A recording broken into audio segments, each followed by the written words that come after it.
Protein supplements are a pharmaceutical aid that is used to help with gym sessions to help build up muscle mass quicker and help the gym session better for the athlete in terms of pain relief.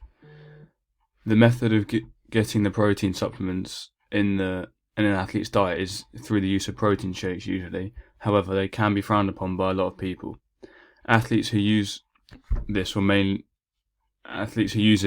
be athletes who do not need to run or move as much as in their event as others, because it can mean that you constantly use them and end up being too big for what your body is capable of in terms of performing as well as they possibly can in their specific event. For example, a marathon runner's most efficient way of running is not by being big and heavy, it is by being lighter, so their bodies do not have to work as hard to give the same output. However, for a shot putter, it is arguably more efficient for them to be bigger and heavier to generate more power and momentum necessary to throw the weight of the shot as far as possible. It is often frowned upon because a lot of nutritionists do not recommend this in athletes' diets because they prefer to get the protein from natural foods such as meat or nuts, etc. And it also is not as good a source of protein as other more natural foods. Protein supplements are cumulatively expensive to implement into your diet and can be increasingly expensive. The positives to using protein supplements is that they can enhance the ability to increase the muscle mass of the athlete. On the other hand, the negatives is that they can become very expensive and not realistic to keep in the athlete's diet, as well as potentially leading them from their body, as well as potentially leading their body to be not as efficient as it can be in their event.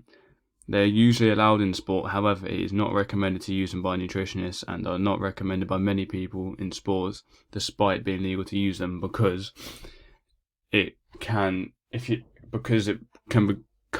to the point where the athlete relies on the protein shakes for their training instead of more natural uses and source of protein. Altitude training is training environments that have thin air, and as the density of oxygen in the air is less and is harder to breathe since the air is thinner. These kind of environments are mostly found in areas of altitude such as mountains and hilly areas.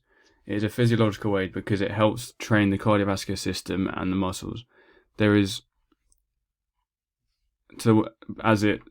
helps train the cardiovascular system at a faster rate than usual, since it must work harder to supply a sufficient amount of oxygen to the working muscles.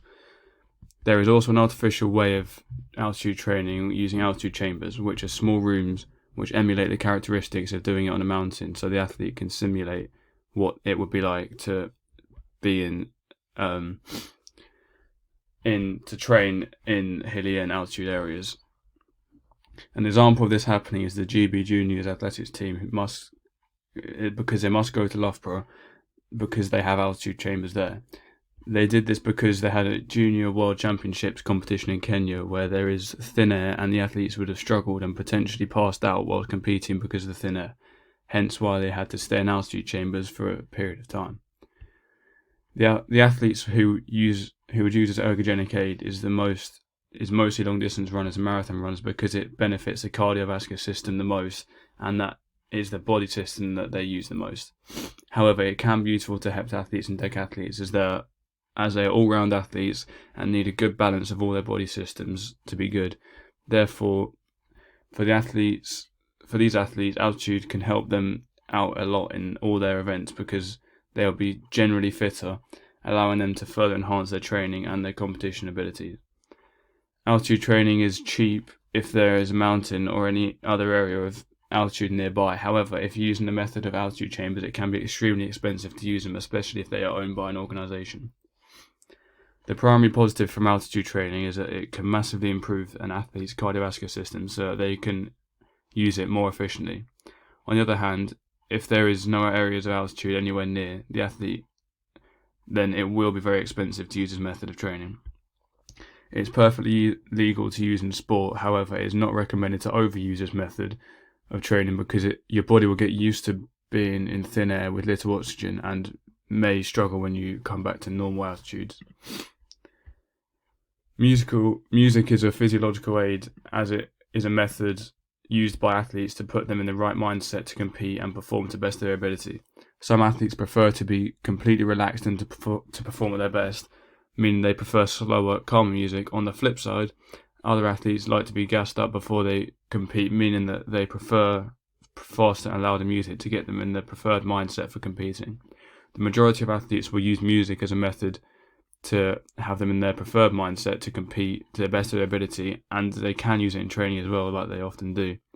It can be particularly useful to heptathletes and decathletes because they have so many different events that they have to perform at their best in just a space of a couple of days. I mean, they have to come in and out of different mindsets over the space of the couple of days during their competition.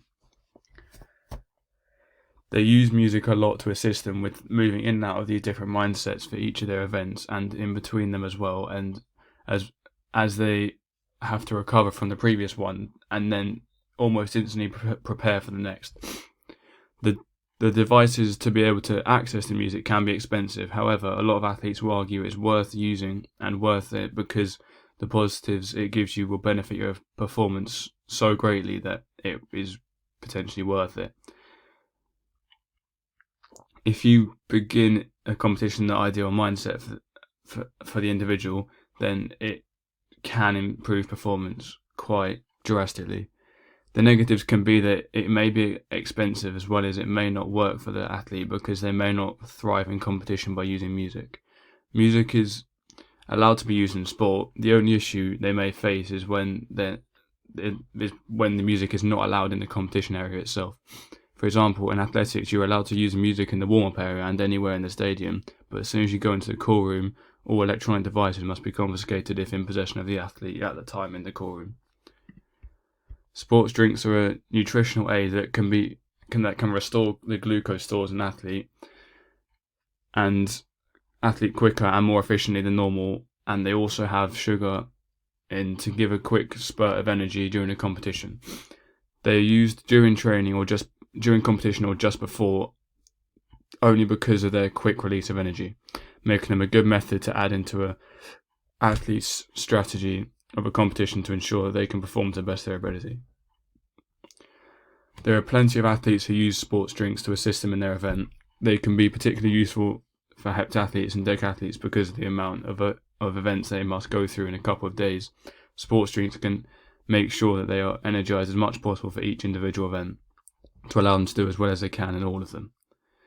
The sports drinks are good for these athletes because they do not have too much of it at once. You don't need to have too much of it at once to have an impact on the performance, as just a little sip can help them in one race or one jump or throw. If an athlete uses sports drinks all of the time, then they can be expensive because of the amount they will need to supply their use for them. The positives of sports drinks are that it can enhance the athlete's performance if used efficiently and correctly. On the other hand, the negatives can be that they can be used in a negative manner, and because some athletes have too many of them and almost replace water with them, as well as being expensive. Sports drinks in general are usually allowed in sports. However, there can be some exceptions depending on which sport it is. The specifications are all different for each event and each sport. However, a lot of athletes choose not to use them because there are alternatives that are cheaper, such as sports gels, which give you more back in terms of benefits, as well as being able to fill up half a bottle with fruit juice and then the other half with water and then put a bit of salt on top and mix it up. This is a cheap method of making a sports drink that does just as well as it's an alternative that does just as well as all branded sports drinks.